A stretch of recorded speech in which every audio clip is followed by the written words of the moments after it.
Go find a mirror right now. Not a quick glance to fix your hair or check if you look tired. I want you to actually stand there, look yourself dead in the eye, and study your own face like you've never seen it before. Like you're looking at a total stranger. Check the distance between your eyes. Check the exact angle where your ear meets your skull. Run your tongue along the back of your two front teeth. Feel around the base of your skull where it meets your neck. Look down at your hands. Try to straighten your pinky finger all the way flat. Does it go or does it curl? Most of us walk around assuming our face is just, well, our face. A random shuffle of mom's genes and dad's genes that happen to land on you. That assumption is wrong. Your face isn't random. Your face is a record. It's a physical archive of everywhere your ancestors survived, written in bone and cartilage and skin. Every curve, every ridge, every strange little quirk in your body is a scar left behind by something that almost killed a person who came before you and didn't. You have the specific nose shape you have because it helped some ancestor breathe efficiently in freezing air. You have the specific skin tone you have because it helped some ancestors survive either brutal sun exposure or a northern winter with almost no sunlight at all. You have the specific tooth shape you have because an ancestor needed teeth tough enough to process frozen meat or chew hides during an ice age. You're not just walking around in a body. You're walking around in a museum exhibit, and you're both the curator and the artifact. For a huge number of Americans, especially anyone with deep, tangled roots in the South, in Appalachia, or across the rural Midwest, the face in the mirror is holding on to information the paperwork lost generations ago. Every family's got the same stories. Grandma always said there was a Cherokee grandmother somewhere back there. Grandpa muttered something once about being Black Dutch and changed the subject. We've all got these half-legends about where our people actually came from and no way to confirm any of it. The courthouse burned down. The family Bible got lost in a move. And whichever census taker showed up at the door that decade just guessed. Your face doesn't have that problem. Your face can't lose the paperwork because it never needed any. It holds on to the truth of where you came from with a kind of blunt physical honesty that no house fire can destroy. So today, we're doing a full body audit. We're setting the DNA test results and the digitized records aside for a minute, and looking directly at the physical tells that physical anthropologists have used for over a century to track human migration across the planet. We're talking about the bump at the back of your skull. We're talking about shovel-shaped teeth. We're talking about what people call the Viking hand. We're going to find out whether that supposed Scots-Irish stare everybody talks about is actually a real physical thing. By the time we're done, you might be looking at a genuinely different person in that mirror. If you're the type who isn't satisfied with the sanitized version of American history, if you want the uncomfortable, tangled, actually interesting version instead, hit subscribe right now. This channel doesn't just recite names and dates. We dig into the border conflicts, the vanished colonies, and the genetic riddles buried underneath the story of who actually built this country. Subscribe, get in here with us, and let's get started. Let's start with the single most argued about feature in all of American genealogy, the mouth, specifically your teeth. Nearly everybody watching this has heard some version of the family legend about a Native American ancestor. It's probably the single most common origin story in American family folklore. For decades, people pointed to high cheekbones as their proof. Here's the problem. High cheekbones are genuinely terrible evidence. You can get high cheekbones from Native American ancestry, but you can just as easily get them from Scandinavian ancestry, Slavic ancestry, or simply from having low body fat on your face. Cheekbones are subjective and unreliable. Your teeth are not. Run your tongue or your finger along the back of your two upper front teeth, the side facing your throat. In most people of purely European or African descent, that surface is flat. It feels like a smooth little wall. But in a lot of people with Native American or East Asian ancestry, that same surface feels distinctly different. Scooped out with subtle ridges running along the edges and a slight concave dip in the middle. Picture the blade of a small shovel. This trait actually has a name in dental anthropology, shovel-shaped incisors. This isn't folklore. It's documented physical anthropology, going back over a century. Early 20th century researchers noticed this trait showed up constantly in Native American populations and was almost non-existent among white Europeans. Later, more rigorous studies estimated that somewhere north of 90% of Native Americans show at least some degree of this shoveling. It's also extremely common across East Asian populations, especially Chinese, Japanese, and Korean populations. The reason ties back to Beringia, the land bridge connecting Siberia to Alaska during the last ice age. The population that crossed it was isolated there for thousands of years. And in that isolation, specific genetic mutations became widespread, including variants in a gene called EDR. This gene influences hair thickness, sweat gland density, and notably, tooth shape. It's associated with thicker, straighter hair, and with that same scooped-out tooth structure. Researchers believe the shoveling itself functioned as a genuine survival adaptation. The scoop shape adds structural reinforcement to the tooth, similar to how an I-beam is stronger than a flat slab of the same material. If your daily life involves chewing frozen meat or working animal hides into clothing with your teeth in an Arctic environment, that reinforcement matters. It's a genuinely heavy-duty design. So picture a guy from rural Kentucky, blonde hair, blue eyes, looking about as classically Anglo as it gets, but the backs of his front teeth are noticeably scooped. That's not nothing. That's a real physical signal of a Beringian ancestor somewhere in that line, and by extension, a real chance of genuine Native American or East Asian ancestry, even with zero surviving paper trail to back it up. It's a dramatically more reliable marker than cheekbones ever were. If you've got the shovel teeth, that old family story about a native ancestor might actually be describing a real person. Now shift focus up to the eyes. There's another trait tied to that same ancient migration called the epicanthic fold, a small fold of skin over the upper eyelid that covers the inner corner of the eye. Most people associate this almost exclusively with East Asian populations, but it shows up regularly in Native American populations too, and more surprisingly, in a few specific European populations as well. Notably, the Sami people of far northern Scandinavia, and in some Irish family lines. If you've got hooded or almond-shaped eyes, look closely at the inner corner. Is the little pink tear duct fully visible, or is it partly covered by a fold of skin? This fold is believed to be another cold weather adaptation, extra padding and skin around the eye that helps protect against wind, freezing temperatures, and glare off snow and ice, essentially a built-in pair of snow goggles. In Appalachia specifically, you'll sometimes find families who identify entirely as Scots-Irish but carry these distinctly hooded, almond-shaped eyes. For generations, people whispered that this meant Melungeon blood or Indian blood showing through. And honestly, they might be right. But it's just as plausible that it's a much older echo. Sami ancestry mixing into Norse populations centuries ago, carried into Scotland through Viking settlement, and then carried across the Atlantic into Appalachia generations later. This is exactly why reading physical traits, or phenotyping, gets complicated fast. A hooded eye might mean partial Cherokee ancestry. It might mean partial Finnish or Sami ancestry instead. But it reliably tells you one thing regardless. Your ancestors survived serious cold. They weren't a population that evolved somewhere tropical. They were people of the ice. Now reach around and feel the base of your own skull, right where it meets the muscles of your neck. Is it a smooth curve, or is there a hard, bony bump sticking out, a ridge underneath the skin? This one has actual folklore attached to it, sometimes called the Anatolian bump, sometimes the Melungeon bump. The Melungeons were a genuinely mysterious, multiracial community that settled in the mountains of Tennessee, Virginia, and Kentucky. They were darker skinned than their neighbors, lived in relative isolation, and for 200 years were the subject of constant speculation. They sometimes claimed Portuguese or Turkish ancestry themselves, without anyone, including outside researchers, being entirely sure who they actually were. One physical trait that became associated with these communities, whether accurately or as folklore, was exactly this bump at the base of the skull. Anatomically, it's called the external occipital protuberance, and technically, everyone has one to some degree.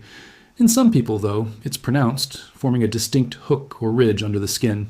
There's a long-running theory in amateur genealogy circles that this specific trait tracks with particular ancestry. Some point to deep Cro-Magnon origin, while others tie it to Central Asian or Turkic ancestry, hence the Anatolian nickname. The actual scientific evidence here is genuinely mixed. Several studies suggest it's mostly ordinary anatomical variation, sometimes linked to unusually developed neck muscle attachment rather than ancestry at all. Still, it's a genuinely interesting piece of folk science, precisely because this specific bump became part of how a marginalized, mysterious community understood and described itself. If you've got the bump, the shovel teeth, and a family story about Black Dutch ancestry, you're not just collecting random trivia anymore. You're building an actual profile, one that points away from the standard English colonist narrative and towards something older, stranger, and considerably more layered. If you're into this kind of deep dive into your own body's hidden history, and you want the upcoming episode on the real history behind the Black Dutch legend and the lost Roanoke colony, get subscribed now. We're building a real community around reclaiming the actual complicated version of American ancestry. Hit subscribe, and let's keep moving. Let's look at your hands next. Put one flat on a table in front of you. Can you press it completely flat? Or do your ring finger and pinky curl up slightly no matter what you do? If you force them flat, is there any pulling or tightness in your palm? If so, you might be looking at the early stages of Dupuytren's contracture, a condition where the connective tissue in the palm gradually thickens and tightens. Over time, it slowly pulls one or more fingers into a permanently curled position. It's usually not painful, just increasingly inconvenient over time. Its informal nickname, though, is the interesting part. It's often called Viking disease. This condition shows up overwhelmingly in people of Northern European descent, and it's especially common across Scandinavia, Scotland, and Northern England. It's rare to nearly absent in populations of African or East Asian descent. Its geographic distribution maps remarkably closely onto historical Viking raiding and settlement routes. Normandy, the British Isles, Iceland, everywhere Norse raiders and settlers went, this trait seems to have gone with them. It's been publicly reported in a number of well-known figures over the years, and it's widely considered a classic marker tracing back to Scots-Irish or broader Anglo-Scandinavian ancestry. If you're an American man, especially past your 50s, and you're noticing your hand starting to curl slightly into a claw shape on its own, there's a real chance you're carrying a gene passed down from a Norse ancestor 1,000 years or more back. It's a strange, direct physical thread connecting you to the same population that once terrorized the coastlines of Western Europe. And it's a useful reminder that the Scots-Irish settlers of the American frontier were themselves already the product of centuries of collision between Celtic Scotland and Viking Scandinavia. While we're on the hands, one more quick test. Tense your wrist, touch your thumb to your pinky finger, and tilt your hand back slightly. Do you see a thin tendon pop up in the middle of your inner wrist? That's the palmaris longus muscle, and roughly 10 to 15% of people simply don't have it at all on one or both arms. If you're missing it, don't worry. It's genuinely vestigial, a leftover from earlier primate ancestors who needed it for swinging through trees.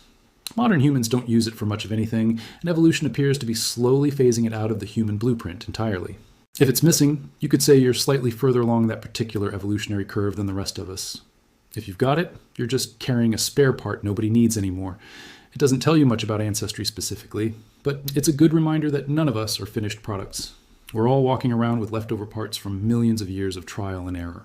Now, let's talk about something you can't see just by looking, but that affects a genuinely large number of Americans: iron.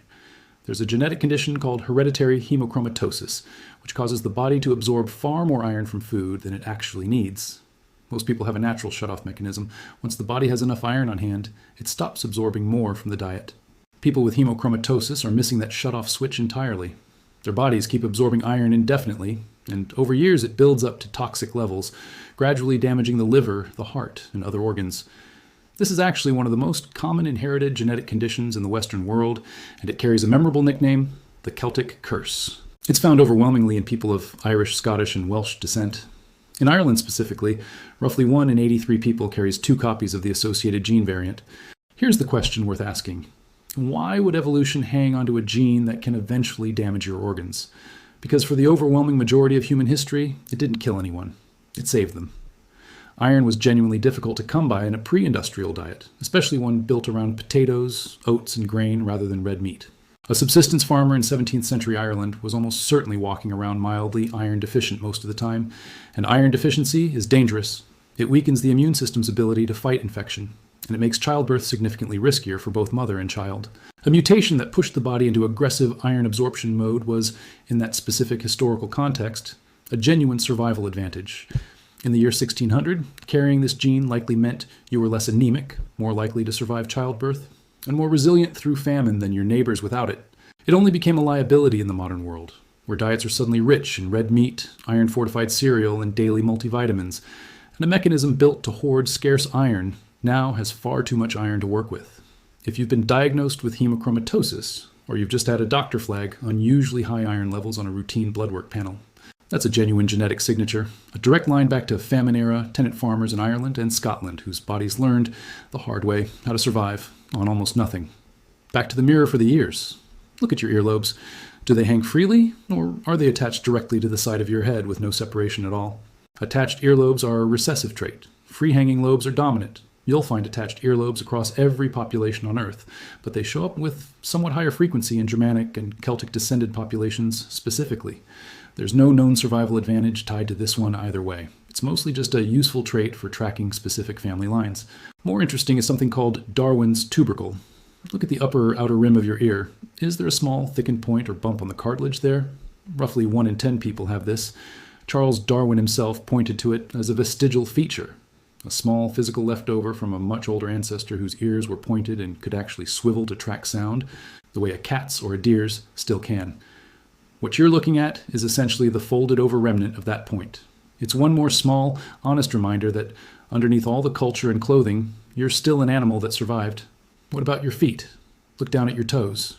Is your second toe, the one right next to the big toe, actually longer than the big toe itself? This is called Morton's toe, and it has a genuinely surprising history in art.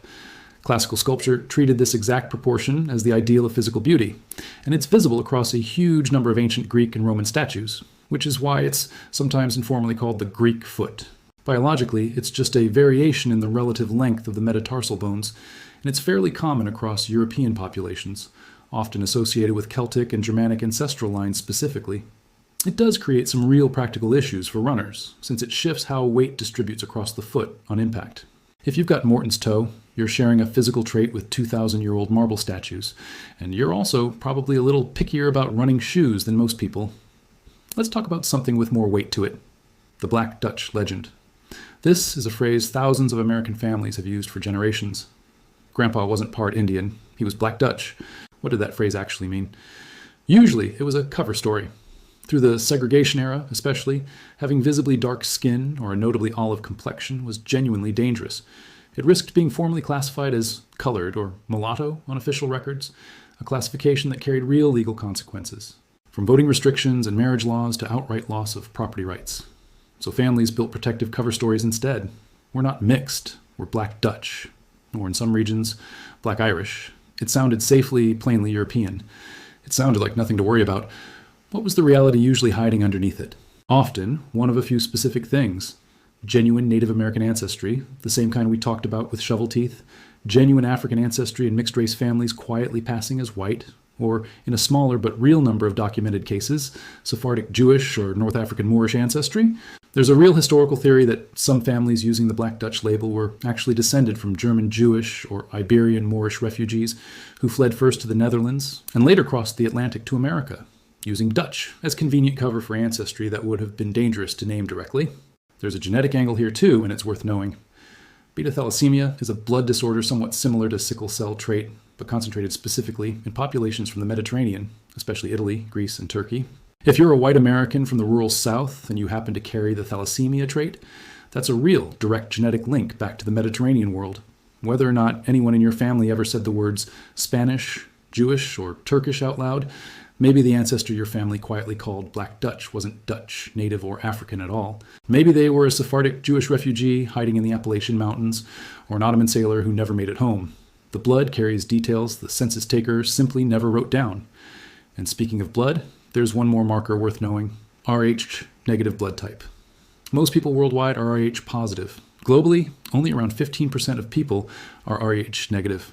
Among the Basque population of Spain and France, though, that number jumps to somewhere around 30 to 35%, and it is also elevated among Irish and Scottish populations. There are plenty of wild, thoroughly unsupported theories floating around online about Rh negative blood having some exotic or extraterrestrial origin. The actual, considerably less dramatic explanation is that it's most likely a very old European mutation, one that predates most of the population movements that reshaped the rest of the continent. If you're Rh negative, you're part of a specific, genuinely old genetic minority tied to what researchers sometimes call Europe's Atlantic facade, the Basque Country, Ireland, and Scotland.